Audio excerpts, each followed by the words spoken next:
saya Nurfianti Arnas Putri dan rekan-rekan saya Bella Rosalina dan Yulana Di Silva. Di sini kami dari kelompok 5 akan membahas tentang risiko pasar. Yang pertama yaitu definisi risiko pasar. Risiko pasar merupakan jenis risiko yang mempengaruhi semua perusahaan di pasar, terutama pasar saham. Risiko pasar adalah kondisi yang dialami oleh suatu perusahaan yang disebabkan oleh perubahan kondisi dan situasi pasar di luar dari kendali perusahaan tersebut. Risiko pasar muncul karena harga pasar bergerak dalam arah yang merugikan perusahaan. Yang kedua yaitu jenis risiko pasar. Jenis risiko pasar ini ada 4. Yang pertama risiko suku bunga, di mana bersumber dari fluktuasi suku bunga karena faktor fundamental seperti perubahan kebijakan moneter. Yang kedua, risiko nilai tukar mata uang asing. Yang ketiga, risiko komoditas, yaitu risiko akibat perubahan harga komoditas seperti minyak mentah.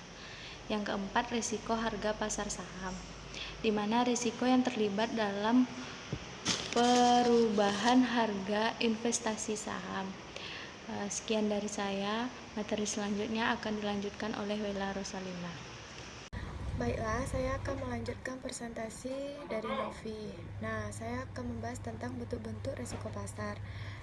Bentuk-bentuk risiko pasar ada 2. Yang pertama, general market risk atau sering disebut dengan risiko pasar secara umum. Nah, risiko pasar secara umum ini dialami oleh seluruh perusahaan yang disebabkan oleh lembaga terkait yang mana kebijakan tersebut mampu memberi pengaruh bagi seluruh sektor publik.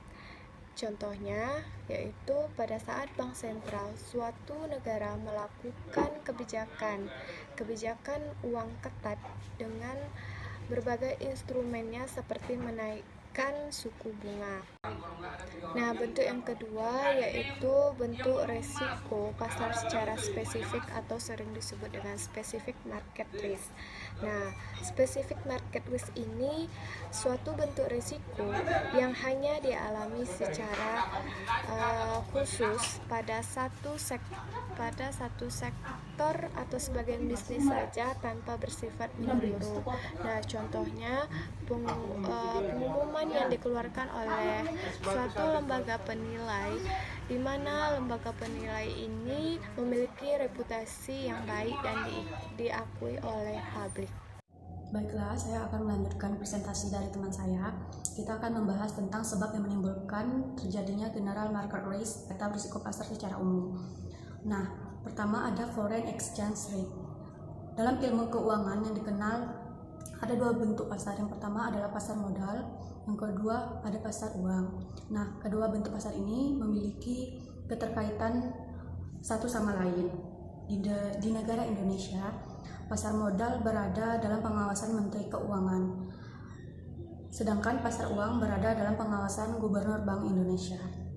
Kedua jenis pasar ini saling membahu bekerja sama dalam usaha menciptakan kondisi ekonomi yang kondusif dan dinamis, sehingga dengan harapan nantinya akan mampu untuk mendorong pertumbuhan ekonomi negara yang bersangkutan secara sistematis.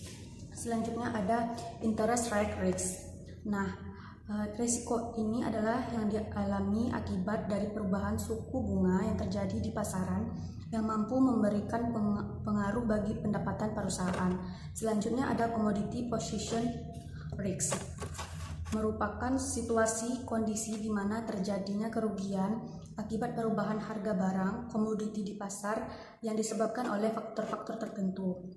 Nah, kondisi ini akan semakin parah pada saat barang komoditi tersebut telah terikat kontrak dalam suatu kontrak perjanjian serta informasi tersebut telah sampai ke pasar. Selanjutnya ada equity position risk, merupakan kondisi di mana kekayaan perusahaan mengalami perubahan dari biasanya, sehingga perubahan tersebut memberi dampak pada keuntungan dan kerugian karyawan. Selanjutnya politics risk. Stabilitas politik adalah sesuatu yang sangat penting bagi suatu negara.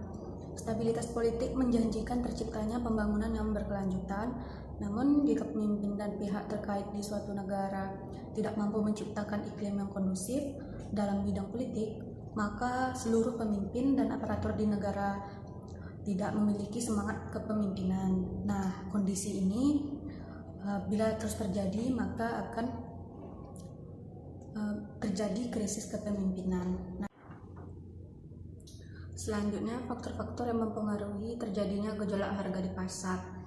Di sini Masyud Ali mengurutkan 6 faktor yang mempengaruhi terjadinya gejolak harga, yaitu faktor fundamental ekonomi, terjadinya peristiwa besar dalam ekonomi politik, kemudian campur tangan financial authorities, kemudian perimbangan kekuatan permintaan dan penawaran, lalu likuiditas pasar, dan suburnya kegiatan arbitrage.